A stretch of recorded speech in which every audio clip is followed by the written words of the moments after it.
What's up guys, Chaos here. I have something really cool for you today. A declassified video about NUKETOWN. That's right, probably the most iconic map in Call of Duty history. I actually did a truth about NUKETOWN a long time ago about kind of where they got the ideas, but this video goes into even deeper detail. Vondi sent an email asking somebody to create this, and there was actually a secret flank path that they never used. So I'm gonna let you guys watch the video, and then after the video, we'll talk a little bit more about it. But before we do that, there is a link at the top of the description, and if you guys are into non-gaming content, you guys know I'm kind of the top 10 guy, and I really focus in on video game type top 10s, but I have launched a brand new channel that is non-gaming top 10s. It could be anything. We just put one up about Anonymous and about money laundering. It can be literally any topic out there. If that interests you, go check it out and subscribe. And if it doesn't interest you, then definitely don't. I'm trying to grow it from scratch. No giveaways or anything over there, just organically. And now, I give you declassified NUKETOWN.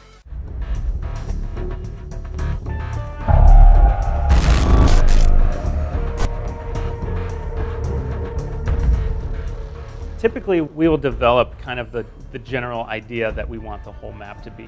What we try to do is focus on the hook of the map and what makes the map unique. And we start that process on paper. And then when we get into the editor in 3D, we'll build out a section of that map. New ideas and new things just kind of happen as you're building that. Every little thing, even when we're detailing, serves a purpose, from cover, which serves the gameplay and lines of sight, but also it tells you where to go. So as a player, and I'm navigating and flowing around the map, you kind of want to naturally go to where there's cover because you want to be protected. That's also going to tell you you're probably going to get in a fight, so I should get ready. So I had just finished working on the map Radiation from Black Ops 1, and an email came out from Vaughn saying, hey, you know, what if we make a small map based on these nuclear testing towns, these fake towns that they used to set up when they test nukes and they destroy them. And I started getting ideas in my head instantly. And I didn't want to just take the idea of a small map where you just throw everyone together and just let them go at it in a chaotic sort of way. I wanted to keep all the elements that we normally would put in any other map. NUKETOWN is interesting because Adam came in and was like, hey, I made this map. We're like, we didn't ask you to make that map. Why are you making that map?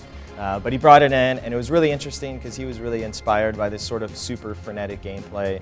NUKETOWN kind of really opened our eyes about this sort of really frenetic head-on engagements, but it has a lot of complexity. And then from there, we're like, we have to ship this. And everyone was like, this has to go for the game, no matter what. And everyone kind of rallied, and we made it happen. We did think about, you know, what other things do we want to do? You know, what if we had another path? And at one point, we tried having a flank path around behind where the pink house is through the yard. And we just thought, hey, you know, what happens if we try this? So we tried it, and it was terrible.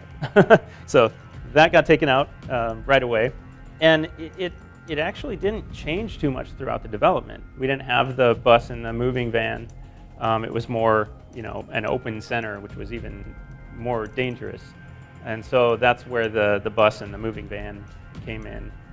When we did the updated versions for Black Ops 2, we didn't want to make a different map. We wanted to keep it NUKETOWN. We wanted it to still feel like NUKETOWN. So we didn't change too much. Black Ops 3 was a different story. We obviously had all new movement mechanics. We had the thrust jumping and wall running. And so in the end, we just stuck with allowing you to use the new core movement mechanics, but let's still keep it NUKETOWN. Coming from Black Ops 3, we wanted to do something really different. How do you do that for NUKETOWN, which still needs to be, you know, retain the NUKETOWN magic, which is campy and kind of fun in some meaningful way? When we were building it, one thing that we went too far is we made it too real and depressing. And we started to look at it and we're like, this is bumming me out. Like, this is not NUKETOWN, because NUKETOWN is bright colors and fun. And so we were kind of at odds on maintaining the NUKETOWN fun, but bringing this sort of new Russian snowy, realish world gritty component together. One of the ideas was like the doors would open and stay open during gameplay, which would totally drastically change NUKETOWN, and we were like, that's too extreme.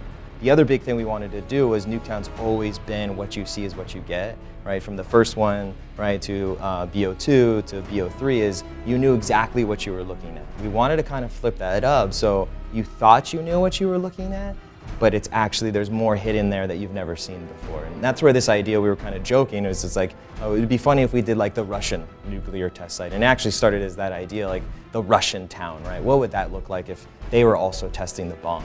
But there's this underbelly of this nuclear launch facility. Seeing through all the iterations and kind of the learnings from each of the Nuketowns has been really interesting because it has to maintain that feel of Nuketown, which is not easy to do because it plays different than any other map we've ever done before, and players will know if you've tweaked something. So we're super hypersensitive to maintaining the Nuketown feel and vibe, but delivering it in some new way, and that's always the challenge, which is really cool.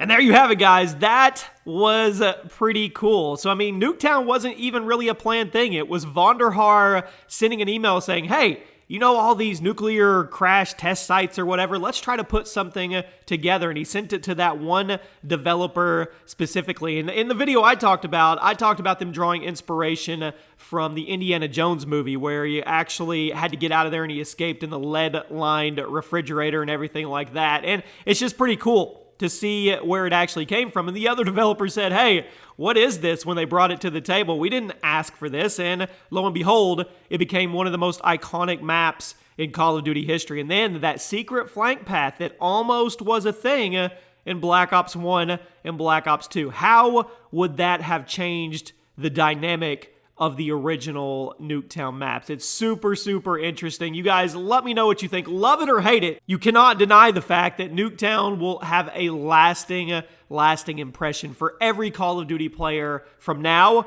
until whenever Call of Duty runs its course. I hope you guys enjoyed a little deeper look into Nuketown. Drop a like if you did, and I'll see you soon.